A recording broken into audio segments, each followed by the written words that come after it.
Assalamualaikum warahmatullahi wabarakatuh. Hai, jumpa lagi ya teman-teman bersama channel Full Lobster yang akan membahas tentang serba-serbi budidaya lobster tawar. Oke, jadi teman-teman kali ini sudah ada mesin atau alat pH ya, pengukur pH air. Jadi ini kalibrasi pH meter ya, teman-teman ya. Jadi sebelum kami membahas tentang pH meter, jangan lupa klik tombol subscribe, like, dan komen jika ada pertanyaan. Monggo kita bisa sharing-sharing bareng tentang budidaya lobster air tawar. Oke, jadi sebelum membahas mengenai cara kalibrasi pH, ada baiknya ya kita mengetahui konsep dari pH itu sendiri ya teman-teman ya. Secara sederhana pH itu didefinisikan sebagai derajat keasaman ya teman-teman ya. Keasaman apa sih? Asam itu ya seperti lemon juice ya, air cuka, asam sulfat, lalu asam klorida. Nah, itu merupakan contoh dari bahan-bahan yang mempunyai sifat asam teman-teman ya. Lalu ada boraks ya, potasium asetat ya, kalsium karbonat, lalu natrium hidrosida ya. Itu merupakan contoh bahan yang mempunyai sifat basa ya teman-teman ya. Ya, ini yang perlu kita ketahui sebelum kita memulai budidaya lobster tawar ya. Sebaiknya kita tes dulu airnya ya. Oke. Lalu sesuatu yang dianggap sebagai suatu asam ya, jika mempunyai derajat keasaman pH kurang dari angka 7 ya teman-teman ya. Dan jika dilarutkan di dalam air akan melepaskan ion hidrogen teman-teman. Nah, sedangkan suatu dianggap sebagai basa jika mempunyai derajat keasaman pH lebih dari angka 7 ya teman-teman ya. Dan jika dilarutkan di dalam air akan melepaskan ion hidrosida ya. Kalau pH di bawah 7 itu melepaskan ion hidrogen. Kalau pH di angka 7 ke atas itu melepaskan ion hidroksida ya teman-teman ya. Jadi pH dari lobster air tawar itu teman-teman di angka 6,5 hingga 8 itu adalah pH yang cocok. Namun lebih baik itu ada di angka mana mas? Ya di angka 7 sebaiknya, ada di tengah-tengah, nggak terlalu ke bawah sampai ke 6 ke bawah atau nggak sampai ke 8 ke atas ya. Jadi ada di tengah, yaitu angka 7. Itu adalah pH yang terbaik untuk lobster air tawar. Kenapa sih derajat keasaman atau pH itu perlu diukur? Nah, berikut ini teman-teman beberapa alasan kenapa kita perlu melakukan pengukuran pH khususnya pada suatu media air atau kolam budidaya lobster air tawar maupun budidaya ikan lainnya ya. Yang pertama itu sebagai pengontrol dari bahan baku air teman-teman ya. Bahan antara dalam suatu industri, khususnya industri air, contohnya air PDAM teman-teman ya, atau air minum. Lalu yang kedua itu meningkatkan keamanan atau safety bagi air pembudidaya ya. Seperti itu ya teman-teman ya. Semoga bisa dipahami ya. Lalu, beberapa bahan mempunyai pH yang ekstrim, yang mempunyai pengaruh buruk pada kolam budidaya. Misalnya pH yang terlalu rendah dan pH yang terlalu tinggi, yaitu nggak baik teman-teman. Dengan melakukan pengukuran pH ya terhadap air tersebut, maka kita bisa bekerja ya sesuai dengan standar keamanan yang direkomendasikan ya. Kalau di lobster air tawar itu pH-nya mulai dari 6,5 hingga 8 ya teman-teman ya, perlu diingat ya. Oke.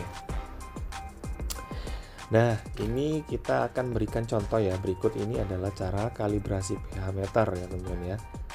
pH meter dikalibrasi dengan menggunakan larutan standar buffer ya, seperti ini. Buffer saat ini di pasaran tersedia dengan berbagai macam merek kok ya. Seperti yang saya contohkan ini, saya nggak menyebutkan merek ya. Untuk instrumen pH meter saat ini biasanya tersedia menu di mana kita dimudahkan untuk memilih jenis buffer ya. yang akan kita gunakan lengkap dengan settingan suhunya, teman-teman.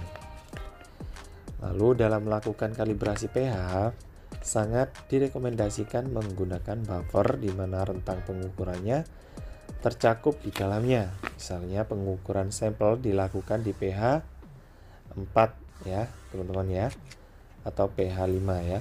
Maka paling tidak kalibrasi dilakukan dengan menggunakan buffer pH 4 seperti yang contoh ini dan pH 7 ya. Nah, ini ada alat settingannya ya teman-teman ya, untuk men-setting angka dari pH-nya untuk mencocokkan agar sesuai dengan standarnya ya. Ini ada lubangnya, nanti kita colok ke sini. Berikut ini adalah contoh kalibrasi pH meter dengan menggunakan buffer pH 4 dan 7, teman-teman ya. Jadi siapkan stand buffernya yang akan digunakan ya, yang pertama. Lalu yang kedua, cuci elektroda dengan menggunakan air ya. Mesinnya ini kita cuci. Lalu langkah ketiga, rendam elektroda di larutan buffer pH 4 ya teman-teman ya. Nah oke, kita langsung aja ya. Ini kita robek buffernya pH 4 nya, kita masukkan ke dalam larutan airnya ya. Larutan airnya ini harus 250 ml ya teman-teman ya. Ini kita kalibrasinya, larutannya kita masukkan semuanya ya teman-teman. Oke, kita masukkan semuanya. Kita akan memproses kalibrasi dari alat pH-nya ini ya. Ini pH 4 ya teman-teman ya. Kita masukkan ke dalam mili air, 200 mili air, 250 mili air. Oke, lalu yang kedua, ini adalah kalibrasi pH 7 ya, atau 6,86 ya, atau pH 7 lah ya, karena hampir ke 7 angkanya. Oke, kita masukkan semuanya untuk pH airnya ini, kalibrasinya atau buffernya. Untuk kita akan proses setting mesinnya ya, agar pH-nya sesuai dari angkanya ini ya. Oke, lalu kita aduk keduanya ini ya, dengan rata. Ini kita pakai adukan sendok aja ya, cukup ya teman-teman. Ini yang pH 4 tadi ya. Kita aduk sampai betul-betul larut ya untuk buffernya ya.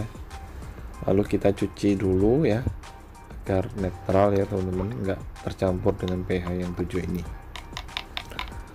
Ya udah, kita cuci dengan gayung ya, bukan buat mandi. Oke, ini kita cuci lagi, kita aduk lagi ya teman-teman ya. Kita aduk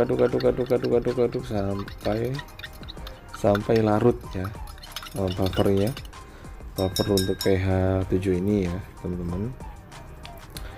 Dan suhunya sekitar 25 Celcius ya, derajat Celcius ya. Oke, udah semuanya.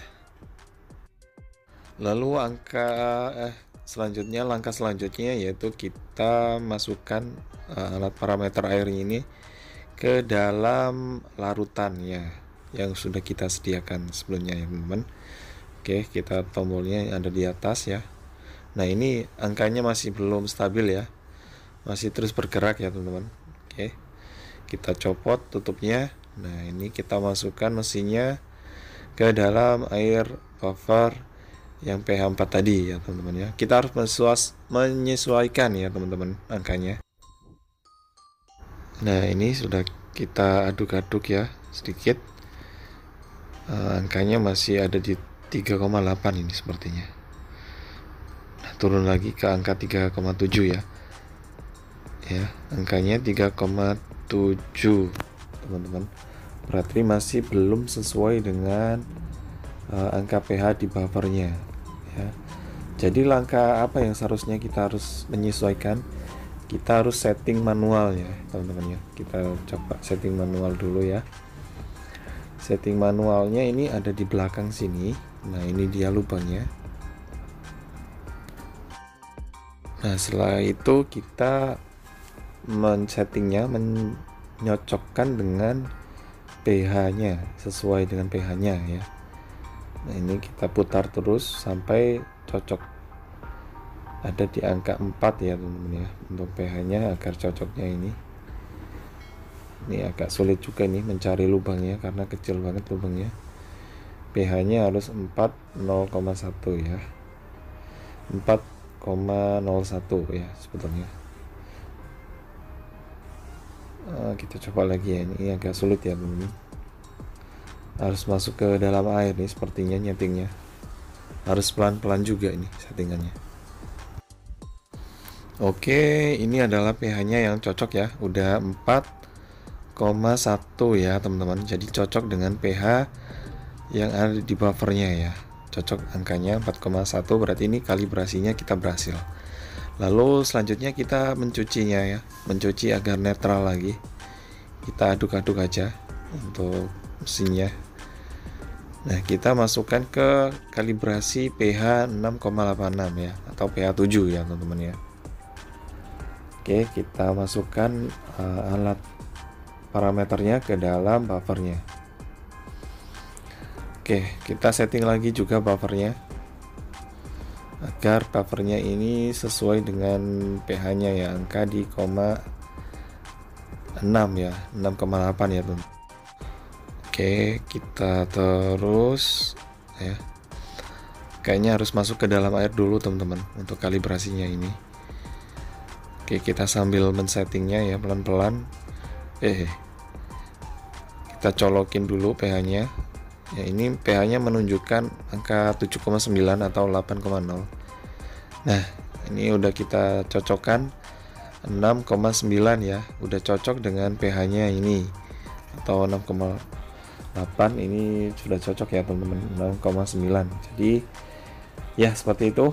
Ini udah cocok semuanya kalibrasinya. Lalu kita cuci agar netral kembali ya teman-teman ya. Nah, ini cukup sepertinya. Oke teman-teman, udah selesai ya, udah rampung. Kita matikan lagi ya teman-teman ya untuk pH-nya. Oke, terima kasih videonya. Jangan lupa klik tombol subscribe dan like ya, dan komen. Oke, see you next video and bye. Thank you.